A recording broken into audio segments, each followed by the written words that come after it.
Hello friends, இன்றைக்கி அவியல் பண்ண போகிறேன்.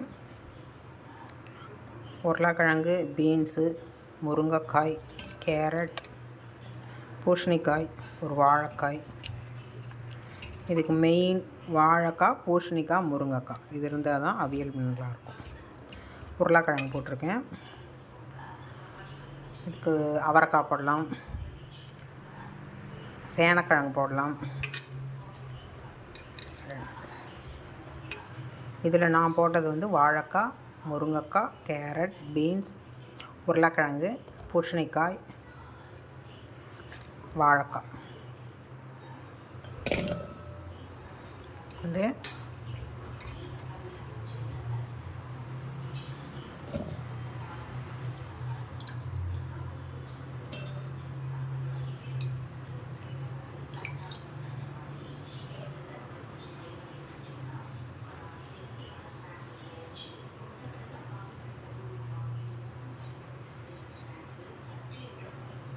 அவ்வளோதான். எல்லாம் வந்து நீட்டமாக இட்டி அரிஞ்சிக்கோங்க. ரொம்ப மெல்லிசாக இருந்ததுன்னா கரைஞ்சி போயிடும். இதுக்கு வந்து 2 பச்சை மிளகா வாசனைக்கு கீரி போட்டுறேன்.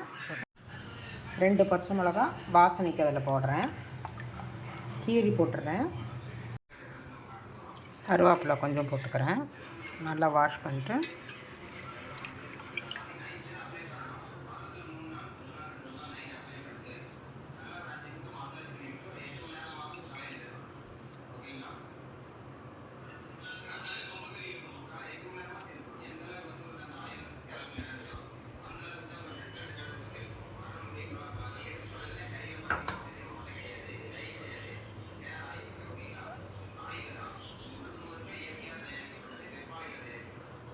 உப்பு.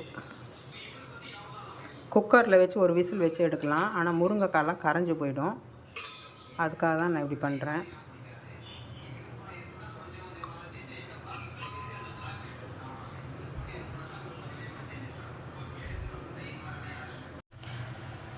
தேங்காய், பச்சை மிளகாய். நான் வந்து இந்த பச்சை மிளகாய் வந்து 4 பச்சை மிளகாய் போட்டிருக்கேன். அரைச்சிட்டு உங்களுக்கு காமிக்கிறேன். காய் வேகுது. நான் வந்து மஞ்சப்பொடி போடுவேன்.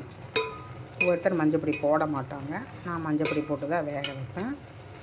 காய் வெந்துருச்சான்னு பார்த்துடலாம். இப்போ காயெல்லாம் நல்லா வெந்துருச்சு. உங்களுக்கு பார்த்தா தெரியும், எல்லாமே நல்லா வெந்துருச்சு. இந்த அரைச்ச விழுது போட்டுடலாம். நான் கொஞ்சமாக தயிர் ஊற்றி அரைச்சிருக்கேன். உங்களுக்கு போட்டுட்டு காமிக்கிறேன். அரைச்ச விழுது இதில் போட்டாச்சு. இது பச்சை ஸ்மெல் போகணும். ஒரு 5 நிமிஷம் கொதிக்கிட்டோம்.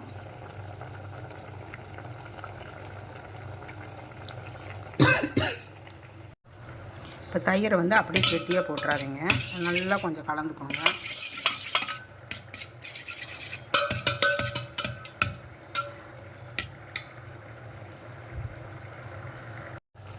ஆஃப் பண்ணிடலாம். இந்த தயிரை ஆஃப் பண்ணிட்டு தான் ஊற்றணும். தயிரை ஊற்றிடலாம்.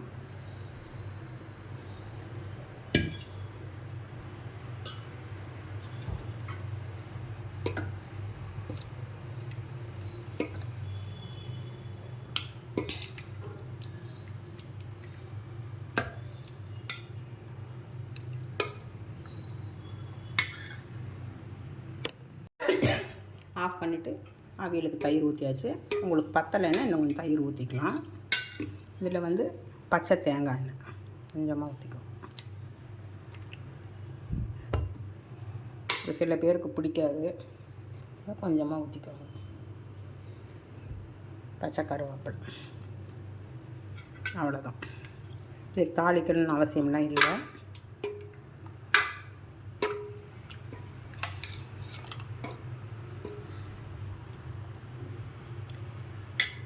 அவ்வளோதான், முடிஞ்சுது.